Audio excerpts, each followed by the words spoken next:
Ang una nyong gagawin para makasure kayo na talagang nasa tamang link yung pagbubook ninyo ng appointment, punta tayo sa German Embassy. Then click nyo yung visa information. Then scroll down. Then click Schengen Visa. For example, mag-apply kayo ng visit visa. Then click natin yung visit visa. And here are the list of the requirements. And makikita nyo yung link ng VF Global kung saan kayo magbubook ng appointment. Then click nyo lang yon. And after that, ida-direct kayo mismo ng link sa official website ng VFS Global where you can book your appointment. Then, click Book Now. Then, here you need to create your account. You need to click I didn't have an account yet.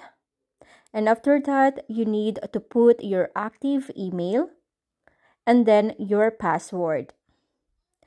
Also, your telephone number or mobile number. Then, agree with the term and condition.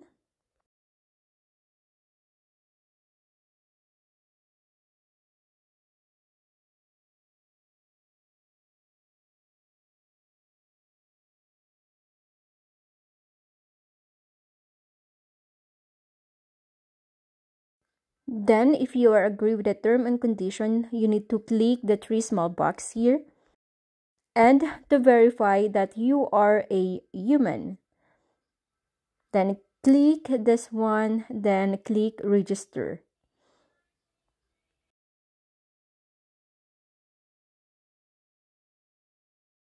Now you have created successfully your VFS Global account. And for the further instruction, kailangan po natin basahin yung nasa loob po ng green box. Sabi dito, nag-send daw ng verification email ang VFS sa registered email ninyo. So, you need to check your email like this. And makikita nyo guys, activate an account. Tapos, i-click nyo lang po yan. And ibabalik kayo sa homepage ng VFS Global, kung saan kailangan nyo pong i-enter yung registered email address po ninyo and yung password po ninyo. Kapag wala kayong email na na-receive from the VFS, you need to wait at least mga 24 hours kasi minsan naglalag din sila. After that, kailangan natin itong i-click yun sa may CAPTCHA and then sign in. And ito yung dashboard ng VFS account po ninyo. You need to click the Start New Booking para makapag-book kayo ng appointment. Mamimili kayo if sa Cebu ba or sa Makati kayo magpapasa ng requirements.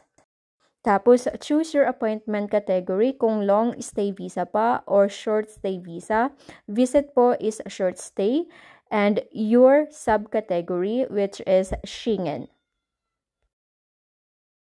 And makikita nyo yung earliest available slot. So, itong mga slot na to, pwede nyo po itong i-book. So, as of now, ang available po is August 1, August 11, and 14.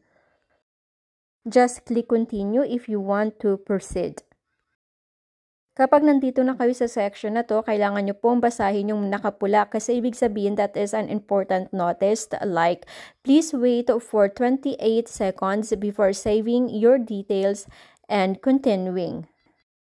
Kailangan nyo pong mag-antay hanggang matapos po yung 28-second counting. Kapag ready na yung system, pwede na po kayo mag-enter ng inyong mga personal details. Dapat po isusundin ninyo kung ano yung nakasulat sa passport ninyo. Make sure na tama yung mga personal details na ibibigay ninyo, kagaya ng first name, last name, date of birth, passport number. Importante po dyan is yung first name, last name, and passport number. Dapat po tugma doon sa passport.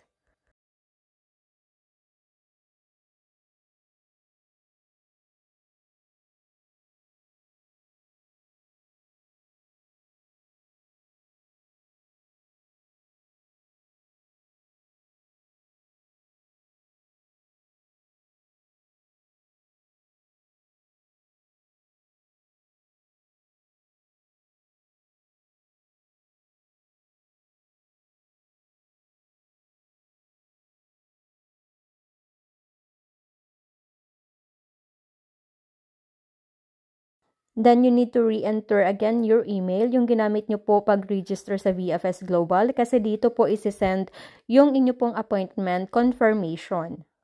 Kung na-double check na po lahat ng information, tama naman siya, then you can click continue.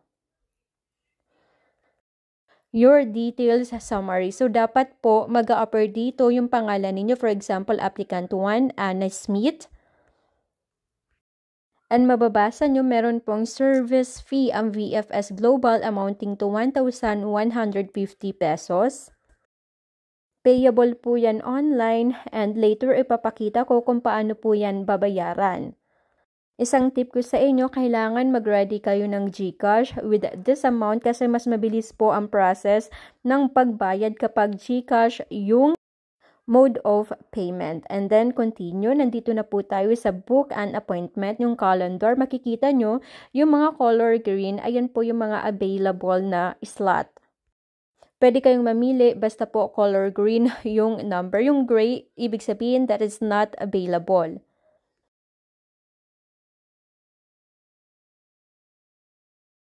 And then choose an appointment time. Meron silang morning, afternoon, and evening. Lagi akong nagbo-book afternoon. Tapos, click lang natin ulit yung continue. And ito yung mga additional services ng VFS. Hindi naman ito mandatory na kailangan nyo po itong i-avail. Kung gusto nyo lang, and para sa akin, mag-avail po kayo ng courier. Kung gusto nyo i-deliver na lang sa inyo yung passport po ninyo, para hindi na kayo pumunta ng VFS to pick it up. Then, click continue. And then, the VFS will ask you again to review your information. You can scroll down para talaga ma-check nyo yung information po ninyo.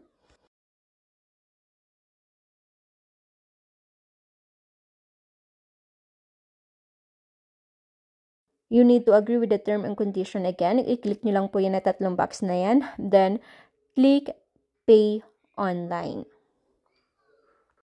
Kung GCash or debit card yung gagamitin po sa pagbabayad, then dapat naka-ready na po yung payment method po ninyo and payment disclaimer. Bago magbayad, basahin po muna ito kasi ang policy po ng VFS, no refund po sila kapag no-show. After you click continue, ida-direct kayo mismo sa payment method.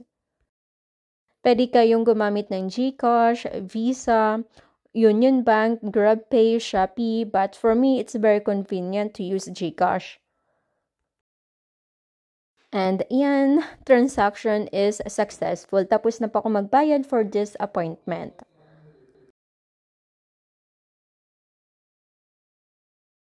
Thank you for booking an appointment with us. VFS Global send the confirmation of your appointment in your registered email. Kailangan nyo po i-check yung email po ninyo.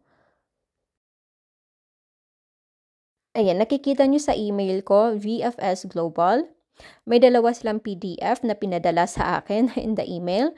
And then, ang kailangan nyo lang po dyan is yung confirmation of your appointment.